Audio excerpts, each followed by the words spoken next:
যে ফুল যুগ যুগান্তরে খুশবু ছড়ায়,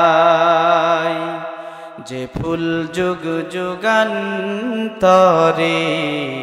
খুশবু ছড়ায়।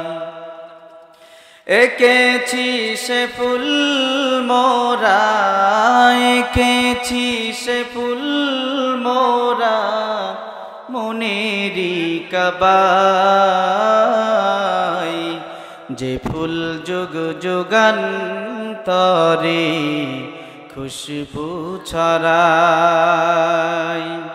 প্রিয় উপস্থিতি, তাফসীর হচ্ছে এমন একটি অঙ্গন, এমন একটি জগৎ যেখানে শুধু ব্যাখ্যা বিশ্লেষণ, যেখানে রয়েছে অগণিত কথা, অগণিত ছন্দমালা, অগণিত ব্যাখ্যামালা।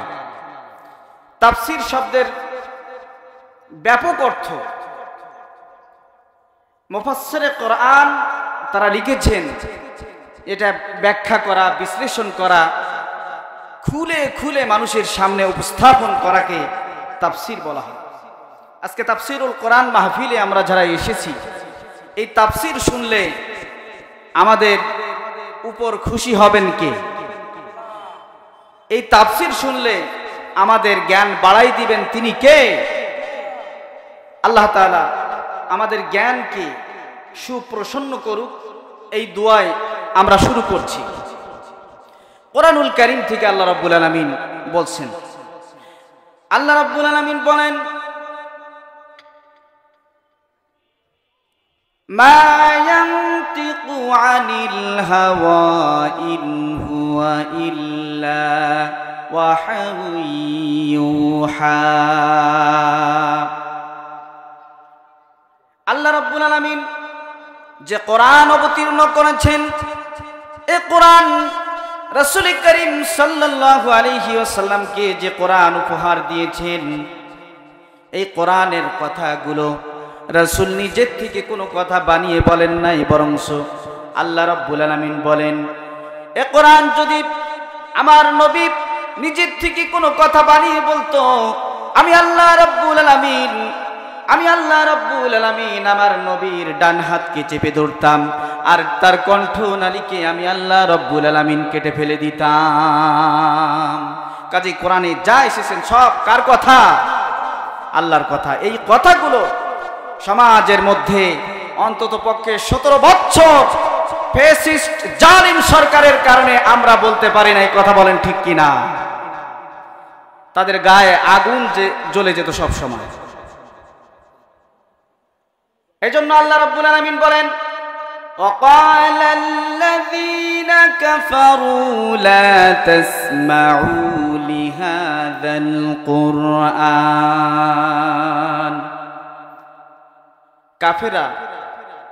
কাফেরেরা তদনন্তিন সময়ে এ কোরআন না শোনার জন্য তারা সকলের সম্মুখে দাঁড়িয়ে বলছে যে এ কোরআন শুনতে দেয়া হবে না, এ কোরআন তোমরা শুনো না, এবং এ কোরআন যারা শুনে তাদেরকে বাধাগ্রস্ত করে। আজকে ওই আবু জাহেলের দল আছে না নাই? এখনো পর্যন্ত আবু জাহেলের দল আমাদের সামনে আছে, এখনো ফ্যাসিস্ট জালিম এখনো আমাদের সামনে থেকে যায়নি। আমরা যেটা চেয়েছিলাম সেটা আমরা এখনো পাই নাই। আমরা চেয়েছিলাম, আমরা মনে করেছিলাম আমাদের সামনে থেকে কোরআন বিরোধী এই সংগ্রাম যারা করেছিল তারা মনে হয় পালিয়ে গিয়েছে। জুলুম আমাদের মাঝে এখন হয়তোবা ওইভাবে আর নাই, কিন্তু জালেমরা এখনো আছে। কথা বলেন ঠিক কিনা? এখনো জালেমের দল আমাদের সামনে ঘুরে বেড়াচ্ছে। এজন্য কাফিরেরা বলেছিল সেই দিন যে কোরআন শুনতে দেয়া হবে না, কোরআন তোমরা শুনো না। এ কোরআন এমন একটা বাণী, এ কোরআন যদি বন্ধ করা হয়, কোরআন যদি বাধা দেয়া হয়, তো একদল তাদের অন্তর এমন এমন জ্বালাফালা শুরু হয়ে যাবে, এমন যন্ত্রণা শুরু হয়ে যাবে, কোরআন না শুনলে তাদের ঘুম আসবে না। কথা বলেন ঠিক কিনা? আমাদের সমাজের মধ্যে এরকম মানুষ আছে। ওই সময়ও ছিল আবু জাহেল, উতবা, সাইবা যারাই ঘোষণা দিয়েছিল কোরআন শুনতে দেয়া হবে না, শোনা যাবে না, তারাই রাতে চুরি করে রাতের অন্ধকারে ছুটি যেয়ে আল্লাহ রসুলের কোরআন তেলাওয়াত শুনতো। কথা বলেন ঠিক কিনা? আজকে আমরা আবু জাহেলের কথা বললেই অনেকের কলিজায় আঘাত লাগে, অনেকের দিলে আঘাত লাগে। আবু জাহেলের কথা বললে আপনার গায়ে জ্বালা লাগে কেন? আপনি কি আবু জাহেল? আপনি তো আবু জাহেল না। তো এই নাম বললে আপনারা কষ্ট পান, ফেরাউনের নাম বললেও আপনারা কষ্ট পান। সম্মানিত ভাইয়েরা, এজন্য আল্লাহ রাব্বুল আলামিন যুগে যুগে অসংখ্য নবী এবং রাসূল পাঠিয়েছেন। কোন নবী এবং রাসূল নিজের ব্যক্তিত্বের প্রকাশ ঘটায়নি, নিজের পরিবারের কথা বলেন নাই, নিজের সন্তানাদির জন্য কিছু করেন নাই। শুধু বলছেন উবুদুল্লাহ, প্রত্যেকের একটাই কথা, তোমরা আল্লাহর ইবাদত করো। জোরে বলেন সুবহানাল্লাহ। আল্লাহ রাব্বুল আলামিন বলেন, ইয়া আইয়ুহান নাসু উবুদু রাব্বাকুমুল্লাযী খালাকাকুম ওয়াল্লাযীনা মিন ক্বাবলিকুম লাআল্লাকুম তাত্তাকুন। আল্লাহ রাব্বুল আলামিন বলেন, হে লোক সকলেরা, তোমরা আমি আল্লাহ আমার ইবাদত করো, আর তোমাদেরকে আমি আল্লাহ রাব্বুল আলামিন সৃষ্টি করেছি, তোমাদের পূর্ববর্তীদেরকেও আমি আল্লাহ সৃষ্টি করেছি, যাতে করে তোমরা মুত্তাকি হতে পারো। এজন্য আমি আল্লাহ, তোমরা আমার উপরে বিশ্বাস স্থাপন করে আমাকেই সিজদা করো, আমার জন্য রুকু করো, আমার ইবাদত করো, আমার গোলামি করো। আমি আল্লাহ রাব্বুল আলামিন তোমাদের নাজ নিয়ামতে পূর্ণ করে দেব। জোরে বলেন সুবহানাল্লাহ। সম্মানিত ভাইরা, আল্লাহ নবী বিশ্বনবী জনাবে মুহাম্মদ রাসূলুল্লাহ, তার জামানায় তিনি আল আমিন উপাধিতে ভূষিত ছিলেন। কিন্তু যখনই কোরআনের কথাগুলো, হক কথাগুলো বলা শুরু করলেন, আল্লাহর নবী বিশ্ব নবীর উপরে এমন চড়াও হয়ে গেল। উতবা, সাইবা, মুগীরা, আবু জাহেল, উতবা, সাইবা, মুগীরা এমন চড়াও হয়ে গেল। আল্লাহর নবীকে ডাক দিয়ে বললেন, মুহাম্মদ, এতদিন পর্যন্ত আমরা তোমাকে ভালো জানি, কিন্তু তুমি যেই নতুন বাণী মানুষের নিকটে প্রচার করছো, ও মুহাম্মদ, তুমি চাইছোটা কি আমাদের কাছে বলো। আল্লাহ নবী বিশ্ব নবী বললেন, সমাজের নেতারা, আমি আপনাদের নিকটে কিচ্ছু চাই না, আমি আল্লাহর দ্বীন প্রচার করতে চাই, আল্লাহর জমিনে আল্লাহর দ্বীন প্রতিষ্ঠা হোক, এটা আমি চাই। আবু জাহেল, উতবা, সাইবা মিটিং করলেন এবং বললেন, মুহাম্মদ, তোমাকে আমরা বাড়ি দেব, তোমাকে আমরা সুন্দর নারী দেব, তোমাকে টাকা পয়সা দেব, তোমাকে অলংকার দিয়ে সাজিয়ে রাখবো, তোমার কোনো কিছুর অভাব আমরা রাখবো না, শুধু তুমি এই দাওয়াত বন্ধ করো। আল্লাহর নবী ডাক দিয়ে বলেন, রে আবু জাহেল, উতবা, সাইবা, আমার এই ডান হাতে যদি চন্দ্রকে এনে দেন আর বাম হাতে যদি সূর্যকে এনে দেন, আমি নবী এই কোরআনের দাওয়াত থেকে 1 ইঞ্চি পরিমাণ সরে যেতে পারি না। জোরে জোরে বলেন সুবহানাল্লাহ। আজকে আমরা যখন দেখছি আলেম সমাজ যখন এই কোরআনের বাণী প্রচার করছে, তখন আলেমদের নামে ট্যাগ লাগানো হচ্ছে, বলা হচ্ছে এরা রাজাকার, এরা মৌলবাদী। কথা বলেন ঠিক কিনা? কিছুদিন আগেও আমরা দেখছি যে মৌলবাদী স্লোগান দিয়ে এক ধরনের ফ্যাসিস্ট, তারাও আবার মৌলবাদী বলা শুরু করেছে। কথা বলেন ঠিক কিনা? পত্রপত্রিকায় দেখছেন না আপনারা? সম্মানিত ভাইরা, আপনারা যে মিথ্যার আশ্রয়ে 17 বছর পার করেছেন, এটা সমাজের মানুষ সকলে জানে। আপনারা না ভোটে পাস করেছেন, আপনারা দিনের ভোট রাতে করেছেন। কথা বলেন ঠিক কিনা? আপনারা ভোট চুরি করেছেন। কথা বলেন ঠিক কিনা? আমরা আপনাদের চিনি, আপনাদের চোখ উপড়ে ফেলে দেওয়া হবে কিছুদিন পরে। কথা বলেন ঠিক কিনা? আপনারা কাদের দিকে হাত তোলেন আপনারা এখনো পর্যন্ত টের পান নাই। কাজেই আমরা ওই সমস্ত ফ্যাসিস্টদের কথা আমাদের মাথায় এখন আর আমরা রাখি না। সম্মানিত ভাইরা, আজকে আমরা যখন ফেরাউনের কথা বলি, আবু জাহেলের কথা বলি, আপনাদের কলিজার মধ্যে আঘাত লাগে। আপনারা যার নামটাকে পরিবর্তন করে জাতির পিতা লাগিয়েছেন। আসলে এই লোকটা নিজেও চাননি যে তোমরা আমার নামে জাতির পিতা লাগাও। কথা বলেন ঠিক কিনা? আল্লাহ রাব্বুল আলামিন জাতির পিতা নির্বাচন করেছেন কিনা? আল্লাহ রাব্বুল আলামিন বলেন জাতির পিতা তিনি, যাকে বলা হয়েছিল আসলিম, আর তিনি বলেছিলেন, আল্লাহ রাব্বুল আলামিন বলছেন আসলিম, আত্মসমর্পণ করো। আর জাতির পিতা তিনি বলেছেন আসলামতু লিরাব্বিল আলামিন, আত্মসমর্পণ করলাম বিশ্ব জগতের প্রতিপালকের নিকট। কথা বলেন ঠিক কিনা? জাতির পিতার নাম দিয়ে যাকে আপনারা জাতির পিতা বানাচ্ছেন, এরা জাতির পিতা নয়, বরং জাতির অবৈধ পিতা। কথা বলেন ঠিক কিনা? জাতির পিতা আল্লাহ রাব্বুল আলামিন বলছেন জাতির পিতা হওয়ার সুযোগ থাকতে হবে।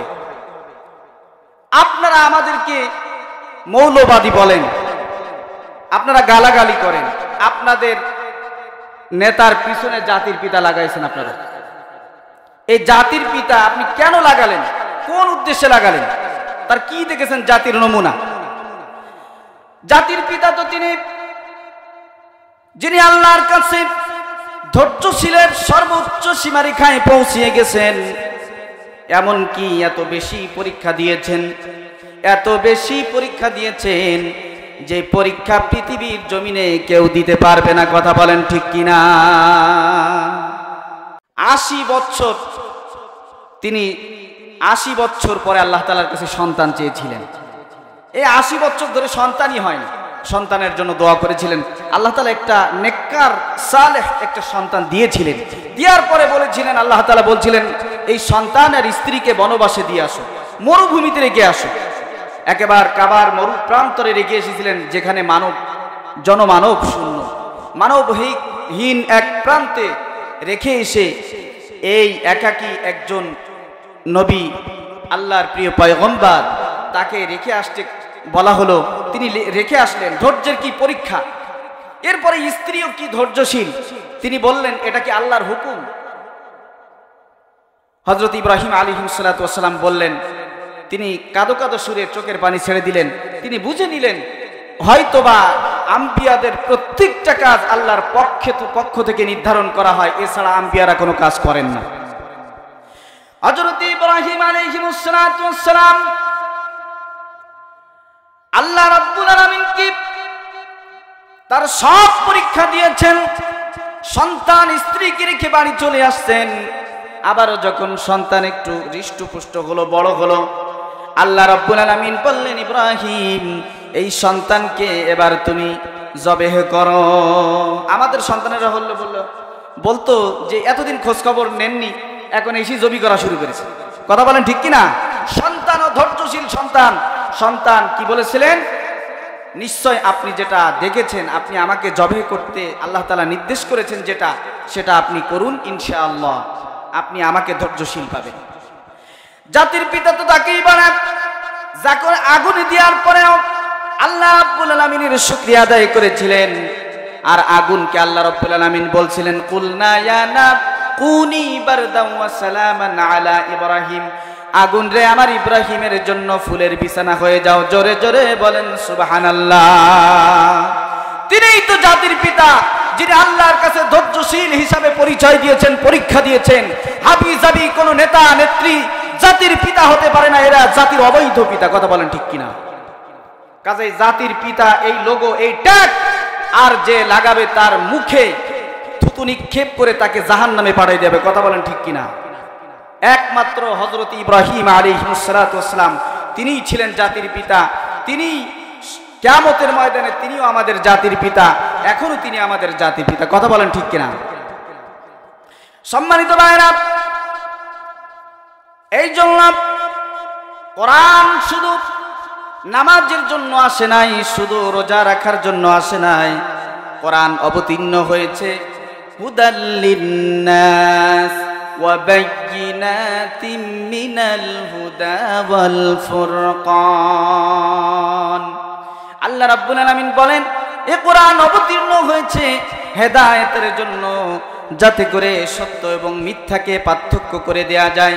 আল্লাহ রাব্বুল আলামিন কোনটা ভালো আর কোনটা খারাপ এটা কোরআনের মধ্যে সীমারেখা তৈরি করে রেখেছেন। এখান থেকে আমরা যারা কোরআনের অনুশাসন, কোরআনের নিয়ম নীতি অনুযায়ী জীবন পরিচালনা করতে পারবো, আমাদের দুনিয়াতে শান্তি, আখিরাতের মুক্তির ব্যবস্থা করে দেবেন যিনি, তিনি কে? একটু জোরে আওয়াজ করে বলেন। তিনি হচ্ছেন আল্লাহ, যিনি আমাদের জন্য কোরআন দিয়েছেন, কোরআন দিয়ে ধন্য করেছেন। এ কোরআনের সংস্পর্শে এসে একজন জালিম, সে একজন হৃদয়ের মানুষ হয়ে গেল, একজন জালিম দিল নরম হয়ে গেল। হযরতে ওমর রাদিয়াল্লাহু তাআলা আনহু কোরআন যখনই পেলেন, নবীজির কাছে যখনই আসলেন, তিনি এমন হৃদয়ের মানুষ হলেন, এমন সোনার মানুষে পরিণত হয়ে গেলেন।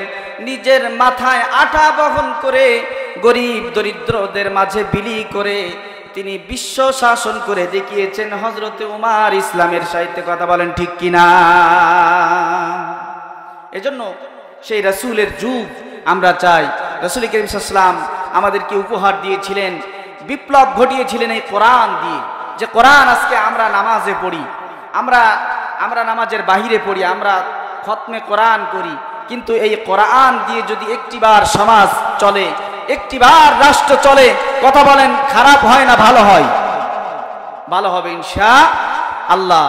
আমাদের এই কোরআন, এটিই আমাদের সংবিধান, এর এক বিন্দু মাত্র আমরা বাহিরে যেতে পারি না। কোরআনই আমাদের মূল মন্ত্র, কোরআনই আমাদের সংবিধান, কোরআনই আমাদের কি পরিবার, ব্যক্তি জীবন থেকে রাষ্ট্রীয় জীবন পর্যন্ত সব জায়গার সাজেশন হচ্ছে কোরআনুল কারীম। এজন্য এই কোরআনকে আমরা মেনে চলবো ইনশাআল্লাহ। আল্লাহ তাআলা আমাদের সকলকে কোরআন অনুযায়ী জীবন যাপন পরিচালনা করবার তৌফিক দান করুন। আমরা সকলে বলছি আল্লাহুম্মা আমিন।